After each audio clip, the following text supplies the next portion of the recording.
All right, guys, welcome back to another video. If you're new here, you like what you see throughout this video, consider hitting that subscribe button. If you like to stay updated on everything Xbox and gaming news general, make sure to follow the channel. So yesterday, early in the morning, there was the Xbox Tokyo Game Show digital broadcast. And this is a event that Xbox shows up to essentially every single year as they're trying to grow more in Japan. And if we've tracked Xbox, which I mean we have here on the channel since the launch of the Series X until now, one of the things Phil Spencer said at the beginning of this generation was trying to do better in Japan. He was embarrassed about how the Xbox One did and needing to get to the top of mind of people who are gaming over there.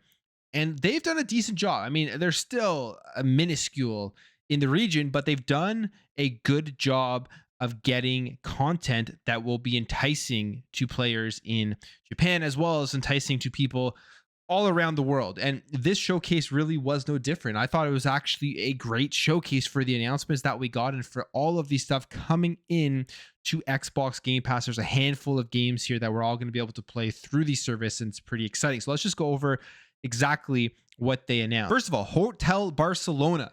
This is one that I'm really excited for. It's right up my alley in the style of game it is. It's a 2.5D slasher from Suda51 and Suri, however you say his name, Hidetaka Suihiro, who was a director and a writer for games like Deadly Premonition. But then you also have Suda51 with all of their crazy games like Lollipop Chainsaw, Killer is Dead, Killer 7, all this type of stuff that Suda51 has worked on. Just wild, wacky, fun games like No More Heroes. So they are coming together and they're creating this side-scrolling hack and slash 2.5D really cool looking game. Here's just a quick look at exactly what will be coming, but it was announced at the Xbox showcase, and this will have people excited in Japan. Also, I think people over here excited because it looks like it's going to be one of those games that you're going to want to check out if you're into these side-scrolling platformer 2.5D types of slashers. Probably one of those hidden gems based off of what we're seeing, if it lives up to what this game essentially is looking like from the gameplay trailer. So really cool. Hotel Barcelona coming over to Xbox. I guess the win here is that it's not skipping Xbox, which potentially it may have. Now, this one here is the big Square Enix announcement. I wasn't expecting this one. I was expecting something more with Final Fantasy, maybe Final Fantasy VII Remake. We are eventually going to finally get it on the Xbox platform. That didn't happen, but Octopath Traveler 2 is on Xbox. And why this one isn't that exciting is because the first Octopath was on the platform. It actually even came to Xbox Game Pass, so it was super weird when Octopath Traveler 2 skipped Xbox, and it is here now. Now, I enjoyed the first one. I still haven't played Octopath Traveler 2, so maybe I will pick it up and check it out on Xbox when it does come.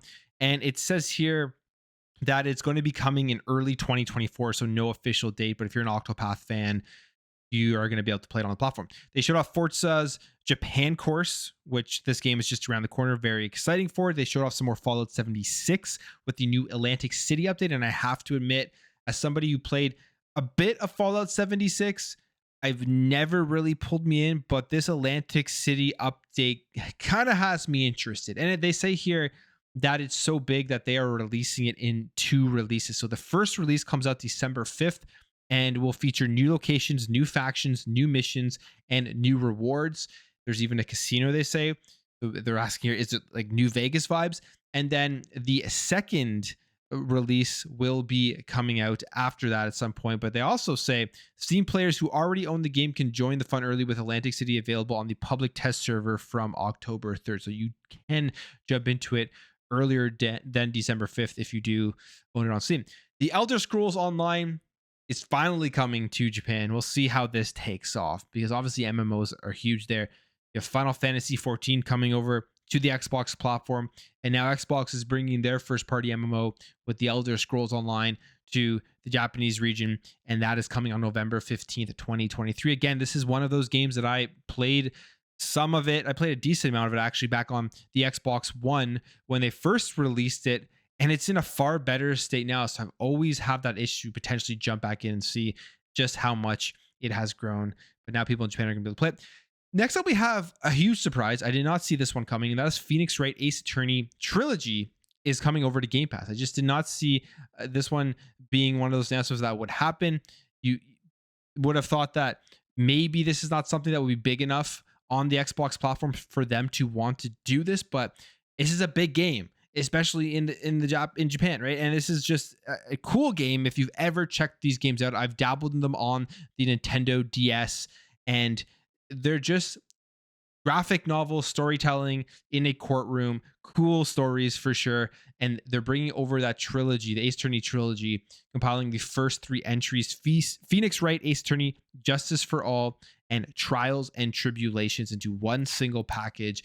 And it will be coming to Xbox Game Pass and PC Game Pass next week on September 26th. So it's right around the corner. Just want to have a cool, interesting, kind of wacky story, and you like law, you should check it out. I would recommend definitely checking it out. Then they also announced that Apollo Justice Ace Attorney trilogy, which includes the remaster of 4, 5, and 6, are also coming on January 25th, 2024 on PlayStation 4, Xbox One, Switch, and Windows PC. Those ones not on Game Pass, but the first 3 games will be jumping into the service. Next up we have here is Althea, the Wrath of a Fairy, which to me, from watching this, looks like kind of gives me Zelda vibes, as it has, I guess, dungeons. It is a third-person action puzzler game. There's bow and arrow, there's swords, so kind of gives me that Zelda vibe. I think that's what they are going for, and this one is coming to Xbox and PC.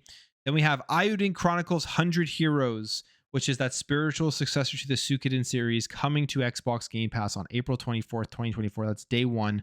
And very happy to see this one because I played the little spin-off game they made, the action hack and slasher one, on Game Pass. Beat it, really did love it. It was Ayuden Chronicles Rising, I believe, and this is their full-fledged game that they've been working on, and it's the turn-based RPG that they are bringing out. So happy to see this coming onto Game Pass. It makes sense since Rising was there too. They probably thought, hey, that did pretty good on the service. Let's bring over the full game and just open this game up to 30 million people right off of the bat. So super cool that this one is coming. They announced Exoprimal Season 2, which is going to have the Street Fighter 6 crossovers with Ryu, Guile, and Chun-Li. Admittedly, haven't played very much Exoprimal, but that is coming on October 18th.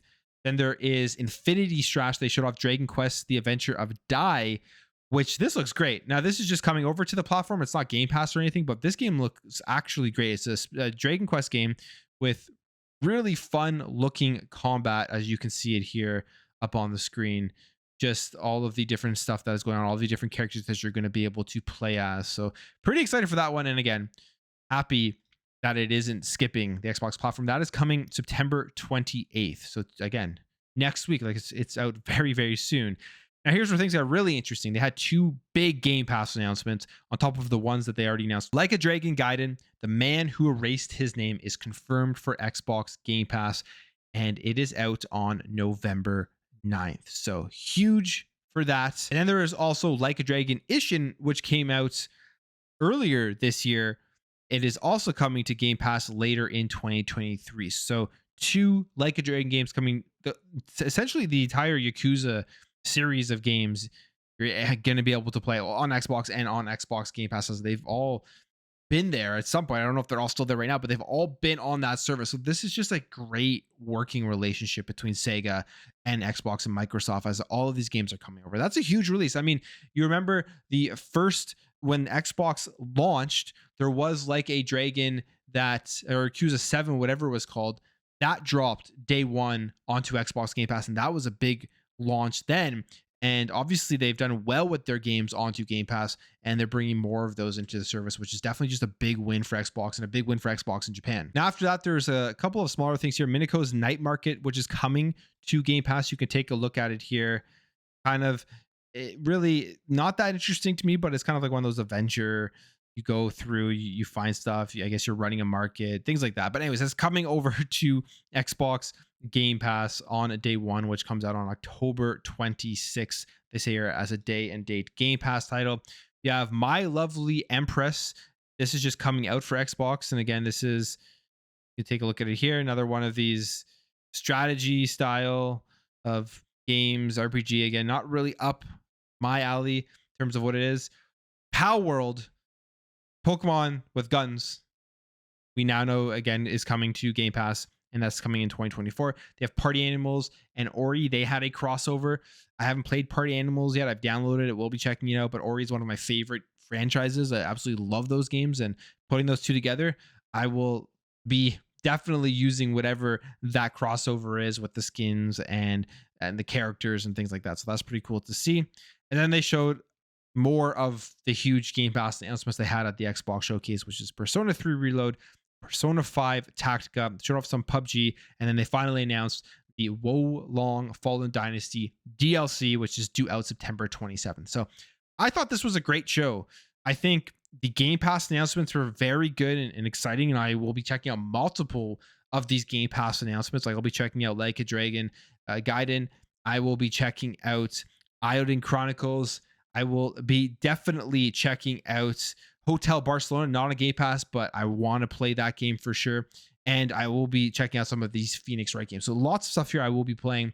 And I think they did a good job of getting people excited for the Xbox platform. They're wanting to sign up to the service to play all of these titles that are coming out. And I think overall, like you see games like Persona dropping day one into the service. If you had missed that from the Xbox and Bethesda showcase, I'm sure the viewers there are super hyped to see that those two Persona games are dropping. So good job, I think, by Xbox. They have to continue to grow there. I think this will move the needle a little bit, and it will garner some interest from players in Japan who are on the fence about Xbox and trying to wonder why they should pick one up. Is it worth signing up to Xbox Game Pass? I believe from this list of stuff here, plenty of reasons that people are going to want to jump in. So overall, just from looking at the list of stuff that they announced, I thought that was a good showcase. All right, let's jump over here. Let's talk about Starfield. Starfield has hit a major milestone. They have 10 million people already playing this game, and it had created the biggest launch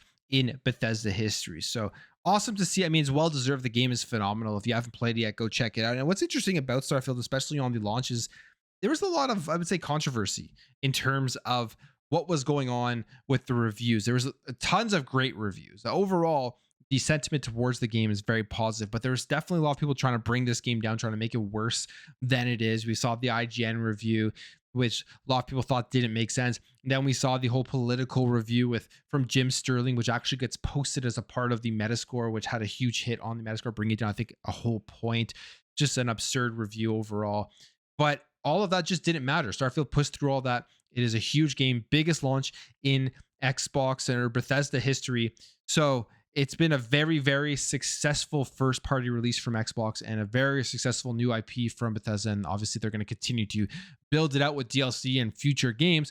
And it's also done a lot for helping push the Xbox forward, as we saw stats like this, where the Xbox Series X saw a 1000% increase in Amazon sales thanks to Starfield. It is one of those games that absolutely was able to help move the needle and push more hardware out there. And it'll be super interesting to see how this kind of affects the next time they do report their financials or whatever. And we will see how this has affected their hardware sales and all that stuff. So it has been a very, very good release for Starfield, and 2023 overall.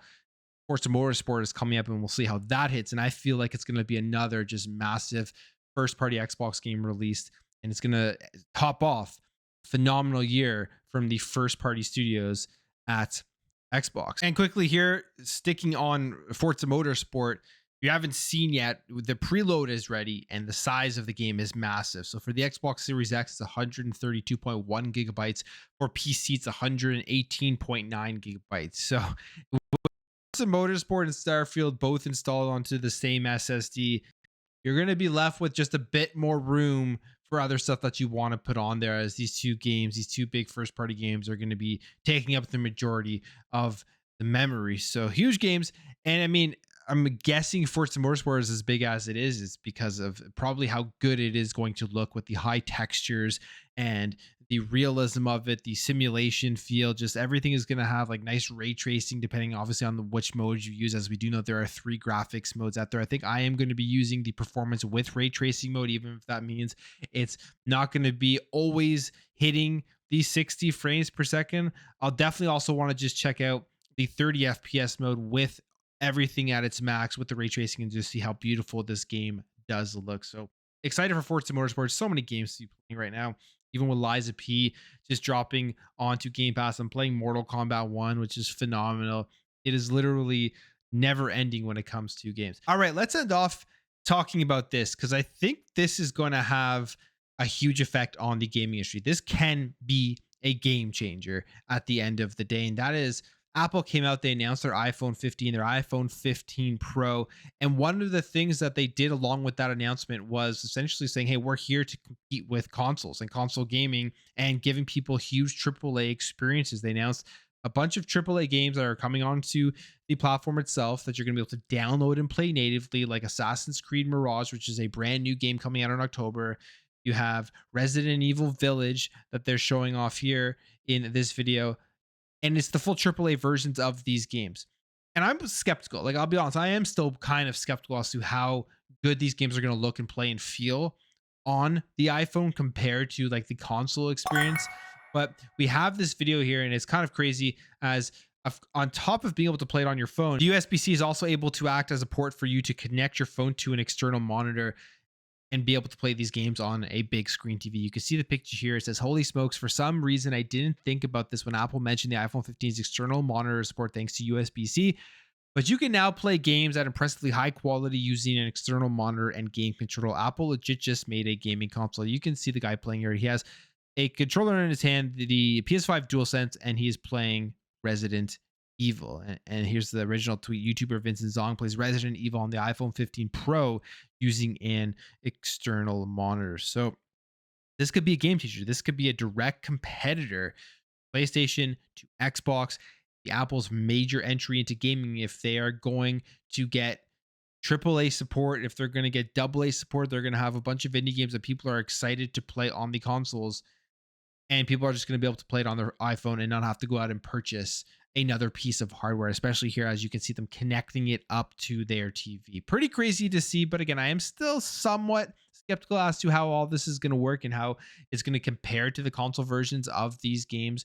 Are they going to look and feel the exact same? It's kind of hard to tell from here in this video, and you're going to have to get your hands on it, I would say, once these things start hitting the public market and people are doing reviews and giving those performance reviews that we see currently with games that are out on console and PC, we'll get a better idea as to how this is all going to work. But right now it's looking like Apple has somehow entered into the console gaming market with their phones. But I'm going to end the video there, guys. If you did enjoy this video, hit that thumbs up. If you are new here, hit that subscribe, and I'll catch you guys in the next video.